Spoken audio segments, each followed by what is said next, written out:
Hi, I'm Carol Fair, owner and funeral director for Happier Ending Funerals. I started this business because I really believe that the people of Darwin, like many other places, need to have more options. Now, funerals is not something we all want to talk about or often think about, but it is important.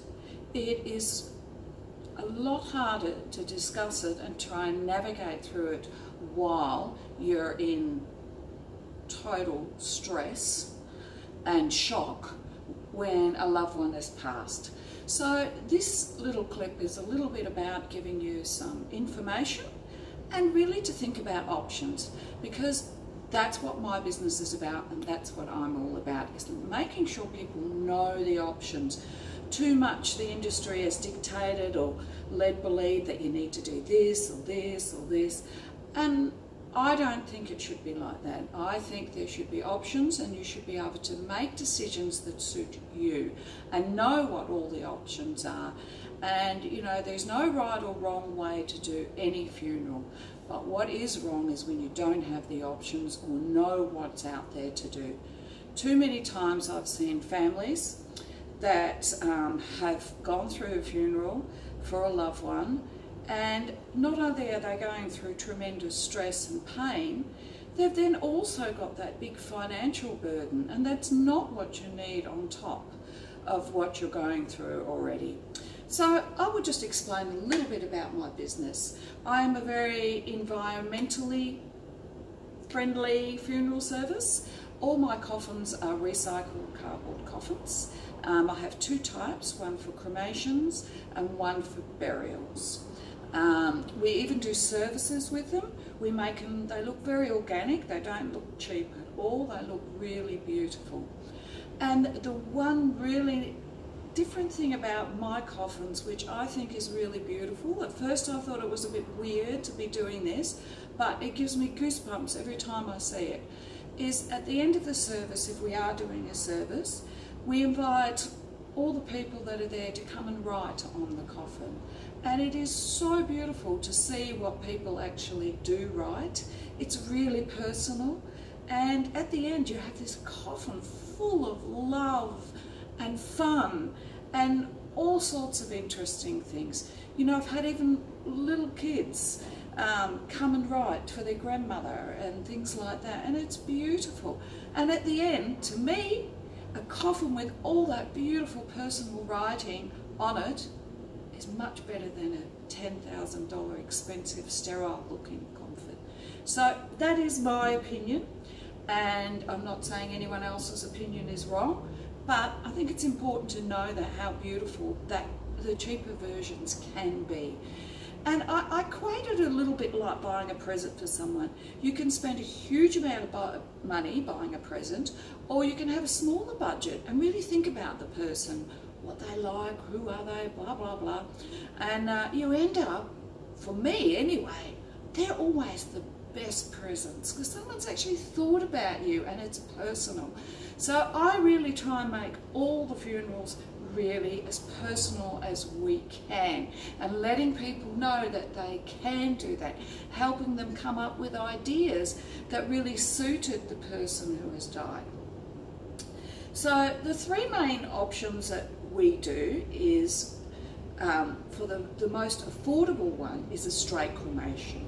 So that price starts at $2,600, and that includes the coffin, funeral director's fees, transport, all the paperwork, and you receive the ashes the following day. Now, and that is a very preferable way of doing it for a lot of people, because some people take the ashes down south or overseas, or they'll do a service and a wake together themselves with the ashes, and that can be beautiful as well. And it's nothing, it's not disrespectful or anything like that to take that option. It's got to be practical.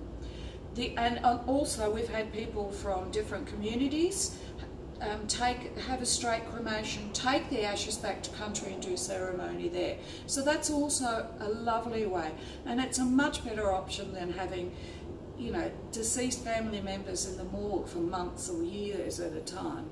So that is option one.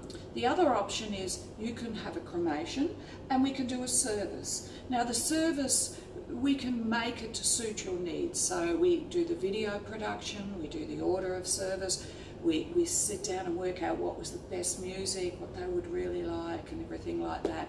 We can do that service. Mainly I do them in the Thorak Chapel because it's air conditioned, it's easy parking, easy access, it's got great acoustics, it's got great video facilities, and it's just easy. But I have done services in people's churches, and really most places we can do it as well. So that is the other option, to do the service and then the cremation.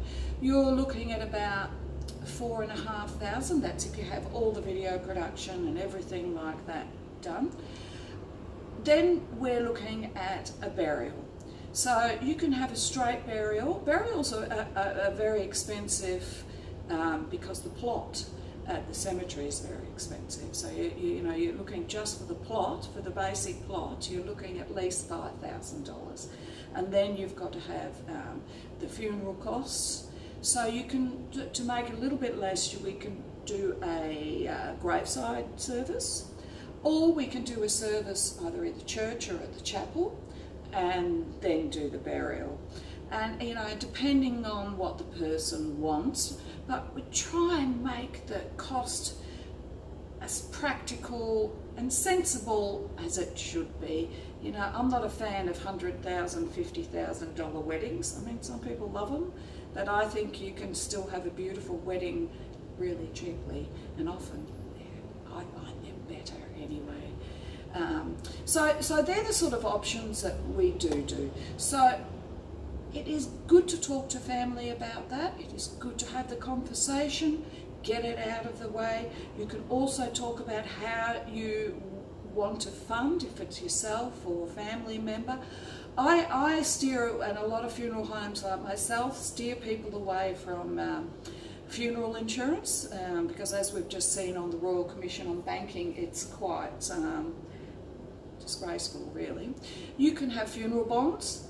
I actually just recommend to people that they open up a separate bank account in their name. They let their next of kin know, or have it in their will. They can put as much or as little whenever they want into that account. It's aside. You don't have to worry about then, when the time comes, is it going to be a burden on your family as well. It's also, it's quite funny. I have so many people that have contacted me and made arrangements. I'm not going to see them for years. I hope I don't see them for years. But they want to make sure that their family don't feel obligated to spend huge amounts of money, because that's not what they want. They would prefer that there is a wake, sure, and a memorial service, but that's not about money. But they would prefer that they keep the money for the grandkids, for the kids, for things that they're going to need. So it's often the family that feel obliged to do all that, when actually the deceased has actually not really wanted that at all. And that's why it's important to have the discussion. All right, well, I'm going to leave it there for now, but please contact me whenever you wish with any inquiries you have.